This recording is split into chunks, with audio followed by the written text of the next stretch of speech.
Oke, terima kasih. Ya. Sebelumnya saya mengucapkan terima kasih kepada Profesor Laksono telah memberikan fasilitas kepada saya untuk menyampaikan hasil penelitian kami tentang tata kelola BPJS Kesehatan dan peran pemerintah Kota Malang dalam optimalisasi program JKN. Kemudian yang kedua, saya mengucapkan terima kasih juga kepada FKKM KUGM beserta tim yang telah memberikan saya kesempatan juga. Kemudian yang ketiga, saya mengucapkan terima kasih atas dukungan dari Direktur Poltekkes Kemenkes Malang, yaitu Bapak Budi Susatya, kemudian Ketua Jurusan Kesehatan Terapan, Ibu Dinia, dan Kaprodi dari Asuransi Kesehatan. Oke, pada pagi hari ini saya akan mencoba melihat dari perspektif bagaimana BPJS Kesehatan di Kota Malang ini sudah berjalan secara efektif, efisien, dan transparan. Maka kita akan membahas tentang tata kelola BPJS Kesehatan itu sebenarnya sudah berjalan dengan baik atau belum di Kota Malang. Di Kota Malang ini sudah merencanakan mau melakukan universal health coverage, di mana yang dalam melakukan universal health coverage, maka harus ada 3 dimensi sebenarnya dalam pencapaian UHC. Yang pertama, itu seberapa besar peserta yang akan dijamin di Kota Malang. Kemudian tidak cukup seberapa besar sebenarnya. Tapi yang kedua wajib dilakukan juga seberapa lengkap pelayanan yang akan dijamin oleh peserta yang sudah mengikuti JKN. Kemudian yang ketiga, seberapa besar proporsi biaya yang harus ditanggung oleh penduduk. Nah, ini merupakan tantangan untuk melakukan universal coverage di Kota Malang. Tidak hanya tantangan pertama tentang jumlah penduduk yang akan dijamin, tapi tantangan kedua dan ketiga itu wajib dilakukan, dievaluasi secara berkala. Oke. Ada beberapa peraturan yang sudah diterbitkan. Yang pertama itu adalah Undang-Undang SJSN tadi yang sudah dijelaskan. Kemudian yang kedua adalah Undang-Undang tentang Badan Penyelenggara Jaminan Sosial. Yang tidak kalah pentingnya itu adalah Impres nomor 8 tahun 2017 tentang optimalisasi pelaksanaan program JKN. Kemudian ada Perpres 82 tentang jaminan kesehatan. Di sini akan menguraikan seberapa besar kewenangan pemerintah daerah. Kemudian yang kelima adalah Perpres nomor 25 tahun 2020 tentang tata kelola Badan Penyelenggara Jaminan Sosial. Nanti kita coba membandingkan. Sebenarnya tata kelola yang baik itu berdasarkan Undang-Undang SJSN maupun Perpres nomor 25 tahun 2020. Sebelum ke sana, saya akan memaparkan hasil capaian peserta JKN di wilayah Malang Raya sebenarnya. Tapi di sini saya hanya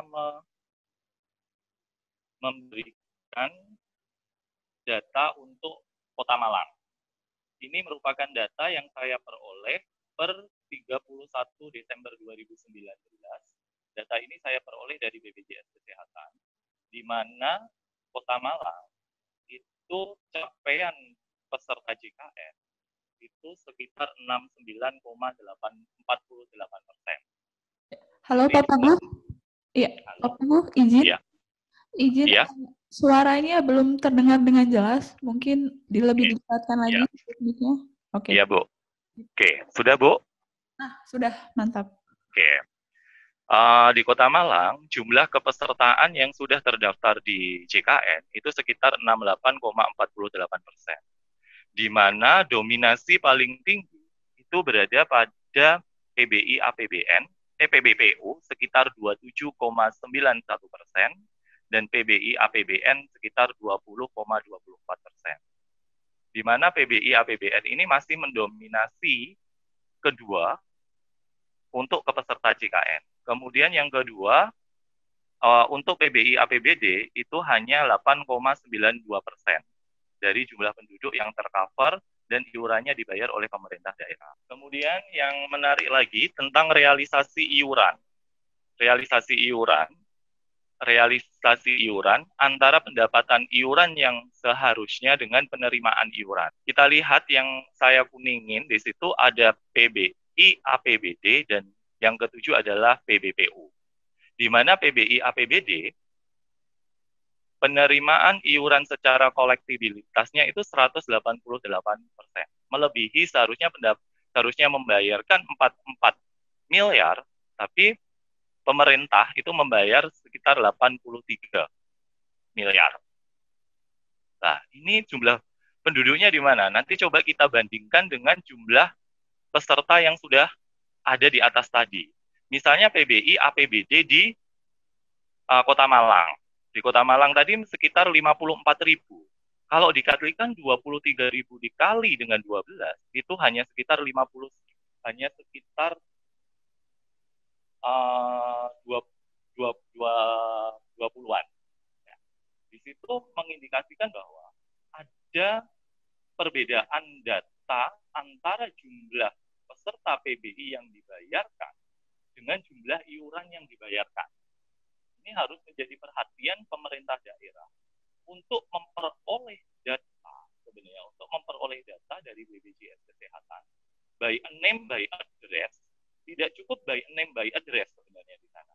Seharusnya harus dapat juga memperoleh informasi data juga tentang apakah peserta PBI APBD ini sudah aktif, masih aktif, tapi aktifnya ini sudah berubah menjadi PBPU atau berubah menjadi PPU, ataukah aktif tapi peserta ini meninggal dunia. Ini harus menjadi perhatian. Makanya setiap bulan seharusnya sebelum membayar PBI ke BPJS Kesehatan, seharusnya muncul dulu data by name by address. Kemudian yang tidak kalah menarik itu juga di peserta PBPU, di mana seharusnya pendapatan iuran itu sekitar 250 juta. Tapi penerimaan iuran yang didapat BPJS Kesehatan itu masih 187 atau 75%. Nah, ini menjadi tantangan juga sebenarnya. Kenapa banyak peserta PBPU ini tidak membayar iuran? Nah, ini perlu di cross-check lagi datanya. Sebenarnya PBPU yang tidak membayar iuran ini ke segmentasi kelas 1, kelas 2, atau kelas 3. Kalau memang banyaknya peserta PBPU yang tidak membayar iuran di segmentasi kelas 3, ini bisa menjadi bagian dari pelaksanaan universal coverage yang akan dilakukan oleh pemerintah Kota Malang. Sekarang saya masuk ke realisasi klaim, data realisasi klaim, di mana total klaim yang di Kota Malang, di Malang Raya itu sekitar 2,5 triliun. 2,5 triliun. Di mana didominasi oleh klaim pelayanan RITL dan RJTL. RITL dan RJTL, kemudian RJTP. Kenapa masih didominasi oleh RITL sebanyak 56,94% ini? Biaya JKN itu didominasi oleh peserta yang ditangani di rumah sakit. Sekarang saya akan bedah lagi. Sebenarnya kasus apa yang paling tertinggi yang menyebabkan dominasi klaim terbesar di RITL, RJTL? Apakah nanti ada hubungannya tidak sinkronisasi antara rujukan berjenjang menjadi masalah dan menjadi kajian kita bersama sebenarnya, mulai dari pemangku kepentingan, dinas kesehatan, pemerintah daerah, maupun berilah kesempatan kepada kami sebagai akademisi untuk menguraikan sebenarnya ini ada masalah apa ya. Kita lihat bahwa didominasi oleh operasi sesar yang pertama.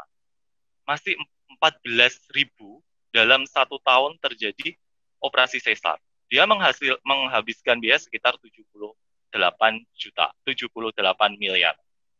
Kemudian yang saya soroti lagi itu tentang bayi. Yang kedua, nah, di sini padahal pemerintah juga memiliki program bagaimana cara menekan angka kematian ibu dan angka kematian bayi.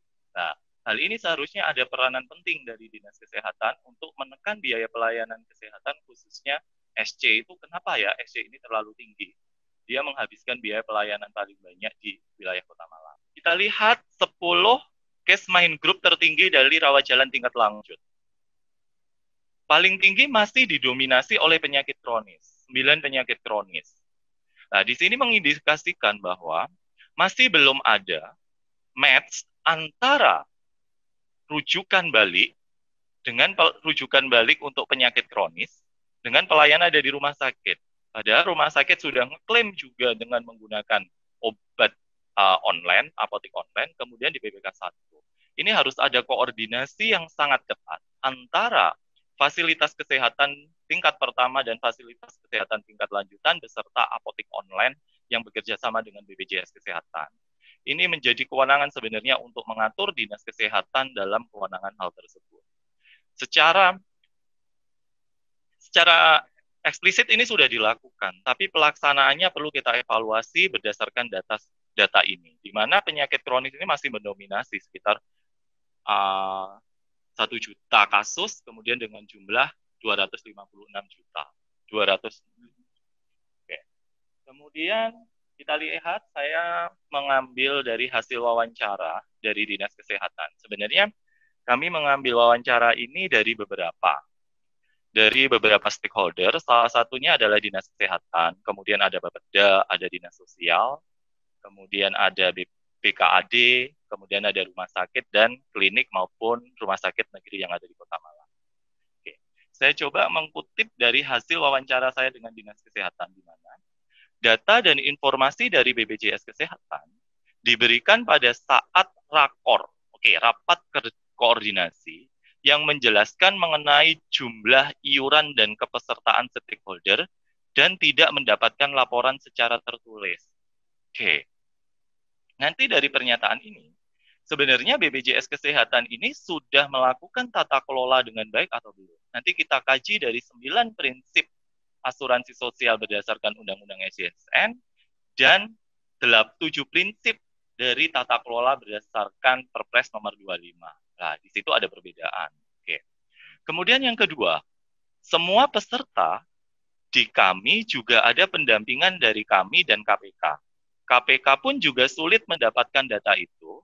Kami tidak ingin masuk ke ranah itu. Oke, tidak ingin masuk ke ranah itu. Oke. Nanti kita lihat sebenarnya partisipasi dinas pemerintah daerah ke BPJS Kesehatan itu seberapa besar. Nanti kita lihat berdasarkan peraturan yang sudah ada. Karena itu, internetnya BPJS. Kami ingin data PBID, karena itu didaftarkan dan mendapatkan bantuan iuran dari pemerintah daerah. Oke, BPID. Mendapatkan BPID aja sulit. Kemudian sebenarnya ingin tahu kejelasan sepertinya itu berapa kemudian iurannya berapa, jumlahnya berapa. Terus terang saja, mungkin permasalahannya sama dari stakeholder yang lain. Azas keterbukaan itu yang mungkin itu padahal ada di Perpres 82. Oke, di Undang-Undang SJSN ada, berarti seluruh peserta belum dapat datanya. Nah, ini coba nanti kita lihat lagi pernyataan dari hasil wawancara. Kemudian yang berikutnya, oke lanjut Bu Tari. Tapi minimal tahu sebenarnya iuran peserta JKN di Malang itu berapa sih? Minimal. Kemudian yang dibayarkan ke puskesmas itu berapa yang dikeluarkan? Terus terang kepala daerah tidak ada kewenangan di Undang-Undang SJSN dan Perpres. Kemudian semuanya dari pusat, kalau ada kewenangan kepala daerah untuk mengatur sehingga kami bisa memanggil BPJS. Kami saja untuk mendengarkan pendapat dari BPJS yang bisa memanggil itu hanya wali kota dan DPRD. Dinas Kesehatan sebagai perwakilan daerah saja sulit untuk memanggil BPJS Kesehatan. Kemudian yang berikutnya, kalau menurut undang-undang sebenarnya data itu bisa dibuka, tapi dia berlindung dengan atau harus lapor ke pusat dulu. Itu kan repot. Kemarin sudah ada dari hukum dan kepatuhan BPJS saya sampaikan kalau begitu kan repot. Sebetulnya pemerintah daerah itu tidak mungkin mengasihkan data ke mana-mana. Jadi pemerintah daerah itu mempunyai data sesuai dengan institusi yang ada di Kota Malang, tidak hanya swasta, pemerintah pun juga begitu. Untuk kredensial Dinas Kesehatan sudah diajak, itu hanya kredensial. Nah, ini yang perlu untuk kredensial. Sebenarnya ada tambahan lagi dari hasil wawancara. Sebenarnya kredensial nanti bisa masuk ke data mutu untuk penelitian tentang mutu. Sejauh mana peranan Dinas Kesehatan untuk kredensial, hasil pelaporannya seperti apa, itu perlu ada indikator penilaian lagi. Ya, Pak Pugu, izin. Halo. Ya, Tari, ya. Ya, Pak Pugu, waktunya 7 menit lagi, Pak. Yap. Ya, silakan. Kemudian dari hasil penelitian tadi, saya coba menguraikan ke konteks ke CMO bahwa yang pertama, akses laporan kinerja BPJS Kesehatan, mulai kepesertaan, biaya klaim, tunggakan iuran, dan jumlah iuran, sulit diakses karena akses data yang tersentralisasi di BPJS Pusat, sehingga tidak dapat diakses di BPJS Kesehatan di Kota Malang. M-nya kemudian menginisiasi tentang terbentuknya peraturan wali Kota Malang tentang laporan kinerja BPJS Kesehatan di wilayah Kota Malang. Kenapa saya menggunakan ini? Nanti ada pembahasannya. Kemudian yang ketiga, outputnya, peraturan wali Kota Malang tentang laporan kinerja BPJS Kota Malang. Kemudian yang kedua, BPJS Kesehatan memberikan jumlah data kepesertaan JKN-KIS di Malang Raya yang meliputi Kota Malang, Kabupaten Malang, dan Kota Batu per segmentasi termasuk dengan jumlah penduduk di Malang Raya. Kemudian data tersebut menginisiasi pemerintah daerah Malang Raya melakukan pendataan ulang masyarakat yang belum terjamin di JKN-KIS melalui peraturan wali Kota Malang. Akan di sini mengetahui jumlah by name by address. Outputnya, jumlah kepesertaan JKN-KIS Kota Malang itu sebesar 69,48%.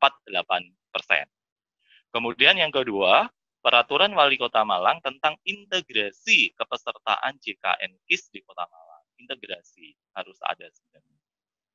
Oke. Kemudian sebenarnya tata kelola BPJS yang baik itu seperti apa? Tata kelola merupakan suatu sistem yang dirancang sebagai pedoman bagi BPJS Kesehatan dalam menyelenggarakan program jaminan sosial. Oke.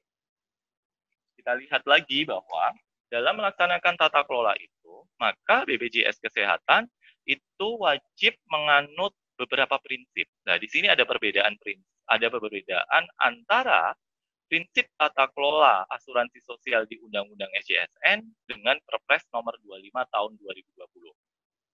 Di mana Undang-Undang SJSN ada 9 prinsip, kemudian di Perpres ada 8 prinsip. Itu pun ada perbedaan prinsipnya. Tapi saya akan membahas prinsip tentang di sini karena berhubungan dengan sasaran 1, 5, dan 8, saya akan membahas tentang prinsip keterbukaan, akuntabilitas, dan partisipasi. Oke, partisipasi. Sebenarnya nanti pemerintah daerah itu seperti apa? Oke. Kita lihat dari azas keterbukaan. Oke. Dalam azas keterbukaan, dalam proses pengambilan keputusan dan keterbukaan dalam pengungkapan dan penyediaan informasi yang relevan mengenai BPJS, yang mudah diakses oleh pemangku kepentingan sesuai dengan ketentuan peraturan perundang-undangan. Oke, di situ. Seharusnya prinsip keterbukaan ini berhubungan dengan pengungkapan data atau informasi, dan data itu harus mudah diakses oleh pemangku kepentingan. Sekarang siapa pemangku kepentingan itu? Kalau berdasarkan jenis asuransi, itu ada peserta pasti, kemudian ada regulator, ada fasilitas kesehatan, kemudian ada BPJS Kesehatan. Pemerintah daerah itu bisa masuk ke dalam regulator. Oke. Kemudian yang berikutnya adalah akuntabilitas. Akuntabilitas merupakan kejelasan fungsi dan pelaksanaan pertanggungjawaban organ BPJS, sehingga kinerja BPJS dapat berjalan secara transparan, wajar, efektif, dan efisien. Sebenarnya di situ. Oke, saya selalu buat transparan. Dari hasil penelitian tadi, sebenarnya transparansi, keterbukaan, dan lain-lain itu belum berjalan secara optimal di Kota Malang. Ya. Kemudian yang berikutnya partisipasi.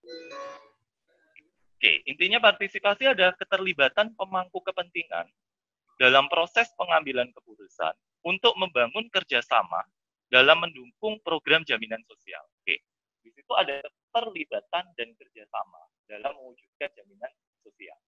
Mewujudkan pengambilan keputusan yang lebih baik, menumbuhkan kepercayaan di antara pemangku kepentingan, dan meningkatkan transparansi. Ya. Sekarang kita lihat lagi ya, izin, pedoman tata kelola. Ya. Waktunya tinggal 3 menit lagi. Oke, ya. Ya, silakan. Untuk pedoman tata kelola BPJS yang baik, itu sudah diuraikan juga di Perpres 25. Di situ ada 10 yang harus dilakukan. Yang pertama saya hanya membahas 2, yaitu poin 1 dan poin 7. Penerapan prinsip tata kelola yang baik oleh organ BPJS. Artinya, jika BPJS sudah melakukan tata kelola dengan baik, maka BPJS harus sudah menerapkan prinsip-prinsip yang sudah saya uraikan tadi. Oleh prinsip partisipasi, keterbukaan, dan lain-lain. Kemudian yang berikutnya, tata kelola data dan informasi. Tata kelola data. Sebenarnya data itu untuk siapa? Apakah hanya untuk BPJS Kesehatan ataukah untuk stakeholder yang lain? Ini yang perlu kita gali lebih lanjut. Kita lihat penerapan prinsip tata kelola yang baik.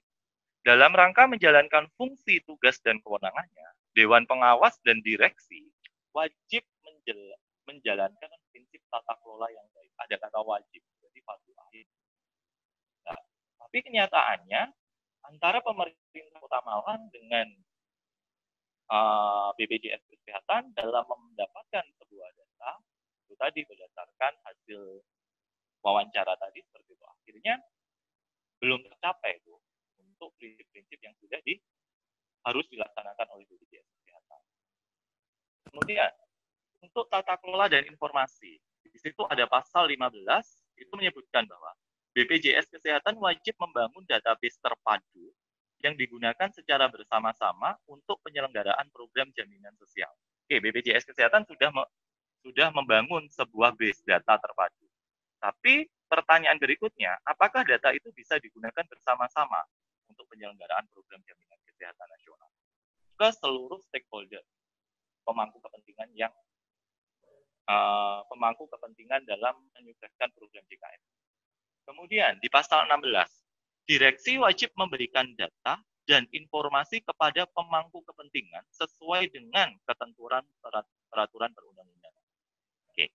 Kemudian di pasal 17, Dewan Pengawas dan Direksi bertanggung jawab untuk menjaga kerahasiaan informasi BPJS sesuai dengan ketentuan peraturan perundang-undangan. Oke, pada saat kita minta data ke BPJS Kesehatan, kita juga diminta untuk mengisi info konten dan lain-lain. Sebenarnya data ini untuk apa, tujuannya apa, itu sudah kita lakukan. Kemudian di Undang-Undang Nomor 24 Tahun 2011 tentang BPJS, di situ pasal 13 huruf C, di situ memberikan informasi melalui media massa, cetak, dan elektronik mengenai kinerja, kondisi keuangan, serta kekayaan dan hasil pengembangannya. Oke, kita dapat data mengenai kinerja. Nanti data kinerja itu meliputi apa saja sih? Nanti kita uraikan. Kemudian, ini kewenangan pemerintah daerah. Di Perpres 82 tahun 2018. Di pasal 84 ayat 1, dalam rangka pengambilan kebijakan di bidang kesehatan di daerah, BPJS Kesehatan wajib memberikan data dan informasi kepada Dinas Kesehatan Kota dan Kepala Dinas Kesehatan Provinsi setempat secara berkala 3 bulan.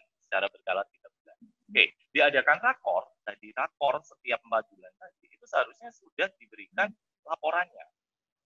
Tapi kenyataannya masih dalam bentuk persentase. Kemudian yang berikutnya, yang kedua, data dan informasi yang dimaksud pada ayat 1, yang pertama adalah jumlah fasilitas kesehatan yang bekerja sama, kepesertaan, jumlah kunjungan ke fasilitas kesehatan. Berarti baik itu fasilitas kesehatan milik pemerintah atau swasta, jenis penyakit, dan jumlah pembayaran atau klaim. Ya, waktunya sudah habis. Mungkin langsung ke kesimpulannya. Boleh? Oke. Boleh. Satu lagi kok, Mbak. Cuma tinggal satu. Oh iya, oke. Ya. Kemudian kita lihat dari Perpres 108 tahun 2013 tentang bentuk dan isi laporan program JKN. Di sini sudah diterangkan juga bentuknya. Kalau kita bicara tentang kinerja, ada beberapa aspek mulai dari pasal 2, pasal 5, dan pasal 6. Kita lihat di pasal 5 saja. Dari aspek kinerja operasional. Oke, seharusnya setiap 3 bulan itu pemerintah daerah wajib memperoleh perkembangan kepesertaan program. Kemudian yang kedua adalah penerimaan iuran program. Jadi iuran, berapa jumlah iuran, berapa tunggakannya seharusnya mendapatkan. Kemudian yang ketiga adalah pembayaran manfaat program. Tidak hanya milik puskesmas saja, tapi baik klinik swasta maupun rumah sakit itu sebenarnya berapa sih jumlah klaim yang dibayarkan BPJS ke rumah sakit. Kemudian yang berikutnya adalah kualitas pelayanan, dan yang berikutnya adalah manajemen keluhan. Jangan sampai kita hanya memperoleh keluhan terus. Tapi data A, data 1 sampai 4 kita nggak pernah dapat. Nah, ini. Artinya kita nggak bisa mengevaluasi sebenarnya keluhannya itu apa. Kemudian yang berikutnya adalah kesimpulan dari saya. Ya. Dari tata kelola yang baik tadi, partisipasi, akuntabilitas, dan keterbukaan dalam penyelenggaraan program JKN di Kota Malang belum berjalan dengan baik. Kepesertaan JKN KIS Kota Malang adalah 69,48% per 31 Desember 2019. Kemudian saran yang saya berikan, yang pertama, membentuk peraturan wali Kota Malang tentang laporan kinerja BPJS Kesehatan Kota Malang. Kemudian yang berikutnya, membentuk peraturan wali Kota Malang tentang integrasi kepesertaan JKN KIS Kota Malang. Dan yang terakhir, pemerintah Kota Malang menginisiasi koordinasi dengan BPJS Kesehatan melalui undangan wali kota atau DPRD Kota Malang. Hal ini karena tadi diundang oleh Dinas Kesehatan aja tidak sulit untuk dilakukan. Oke. Saja Bu, terima kasih Bu Tari. Ya.